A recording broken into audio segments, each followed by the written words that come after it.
everybody. So we are finally getting into the meat and potatoes of everything with this course, beginning with chapter 4, where we're talking about psychoanalysis or the psychoanalytic approach. One thing I'd like to share with students is this is a good little study hack for you. If you could make like flashcards that for each one of these theoretical perspectives, because it's a lot of information to digest, and so I tell students that if you can answer the essential questions fluidly, just off the top of your head, about each theory, you will be good to go. And what I mean by the essential questions is basically answering those who, what, when, where, why, how, plus the strengths and limitations of each approach. Then that will show that you and demonstrate that you have a good understanding of the approach. And so tonight I'm going to just go over the basics, essential questions of psychoanalysis and have a little brief lecture in between some of the key points. So we start off with psychoanalysis because it's probably one of the most famous approaches, just because you've already had Psych 150, and anybody that has or even hasn't had Psych 150, you're familiar with Sigmund Freud. He's like, this is what he's known for. And he's one of the most controversial theorists that we'll be studying. And his work is highly regarded, but yet discredited often, parts of it at least, at the same time. So it's a weird phenomenon like that. So let's go right ahead and dig into this. I started with this image with the glacier because it just kind of speaks to, when I think about the theory of personality with id, ego, superego. And that's another thing. So many elements of psychoanalysis have crept into mainstream society, and you are referring to it, and you might not even realize where it came from. So let's take a look. The who. Let's answer the who. Who are the key figures of this approach? And we already established that it was Sigmund Freud, pictured here. He's considered the father of psychoanalysis. He pioneered these new techniques for understanding human behavior, and his efforts resulted in what we now know is the most comprehensive theory of personality and psychotherapy that has ever been developed. But before you think about, remember I ask for everyone to always keep an open mind in this, when entering this this course, because I'm not going to ask for you to always be sold out and completely bought in to whatever theory that is being presented. What I am asking for you to do is to have an open mind, take into consideration, and consider them tools in your tool belt for you to refer back to, because ultimately, today they're not going to have just one theory, one therapist that practices only one approach, that's strictly only a psychoanalyst, a psychoanalyst. Usually they take different theories and form their own and integrate them into their own personal style. So think of these as tools in your tool belt. There are parts of psychoanalysis that I'm completely like, yes, I get it. And other parts I'm like, Freud, you were out there on that one. But anyway, just getting back to it. His view of human nature is basically deterministic, and he developed and came up with this, systems of personality, as we know from the id, the ego, and the superego. All right. There's also a video that's posted with the id, the ego, and the superego, and I'll get into that in just a little bit now here. So now let's answer the whats. The what. What are the key concepts and therapeutic goals of psychoanalysis? Oh, I know what I was getting at. To understand, and not just this theory, but all of the theories, to understand them, you have to also really take a look into the key figures behind the theory and understand their personal backgrounds and understand where they're coming from. And that will really speak volumes and help you to have a better understanding of the theory, because they can't help for their own personal experiences to bleed into or lead them to develop something or a theory that they can relate to. If you can take a theory and apply it to your own life or to the life of someone else, that will give it meaning, and it will bring the theory to life and circumstances, and it'll help you to have a better understanding of it too. So, for example, Freud, he grew up in Vienna and the 1800s, but he was raised by a father, but also his stepmother, and he had a really kind of strange dynamic growing up. And he was raised in a good family, don't get me wrong, but he was not necessarily like the complete upper echelon of society. And he was always striving to get into that and to be recognized in society, even to the point of that's what drove him to become a physician. And not just become a physician, but he felt the need to constantly have his work published to be recognized, so he could finally reach that moment where he had arrived and he had been like, his work had been considered worthwhile, and even marrying his wife, like he had to wait because he had to make sure that his work was published, because they wouldn't recognize him. What I'm saying is he wasn't always readily and eagerly accepted in society, because he was considered maybe middle class, and he was always striving. So anyway, so to understand the personality, you have to really understand that the personality goes through levels of awareness, and our three minds, this is what Freud said, three minds, which he considered the conscious, the preconscious, and the unconscious.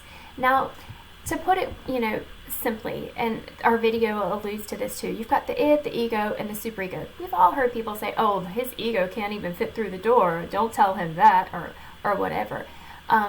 But when you're thinking about the id is all in these untamed drives. Freud felt that we basically were deterministic beings that were driven completely by impulses and drives.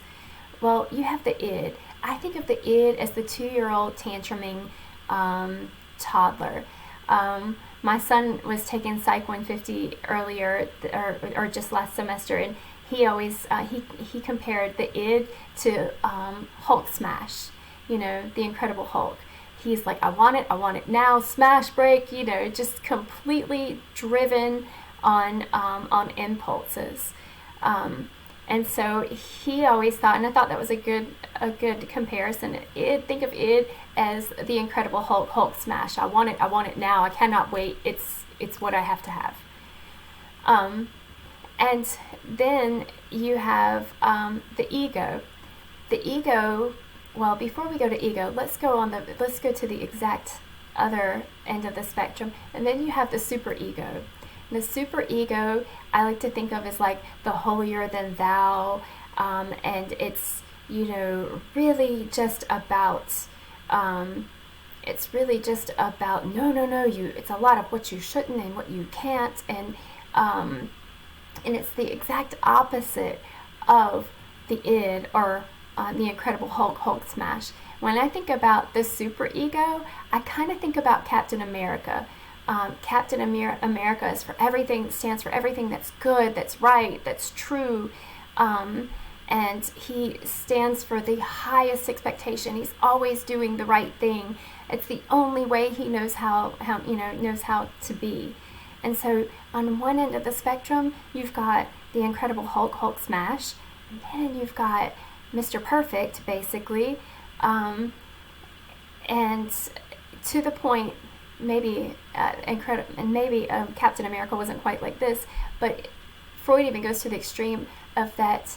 The superego almost like shames whatever the other parts of the personality are doing, because they function at such a high moral compass.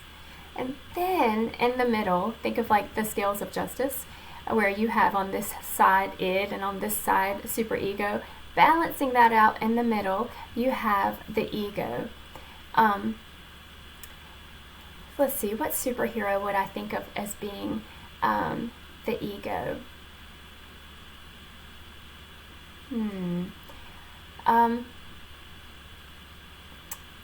Gosh, his name has left me for the moment. But basically, they are just balancing everything out. They're kind of serve as the moderator between the two, between the id and the ego. I mean, the superego. And it's just they're trying to balance those two out. I'm still trying to think of that the superhero I had in mind. I just watched the series and I cannot even come up with his name. Anyway, it's irrelevant. So making sure you just have a good understanding of that. Another way to think of it, if you've ever watched any of the old Looney Tunes cartoons, or really any of them, where they'll have like a devil on one shoulder and an angel on the other, and you could think of the id as the devil on the one shoulder. Do it, do it, do it. Nobody will ever know. And then you've got the superego. No, you cannot do that. You mustn't do that. That's what it all comes down to.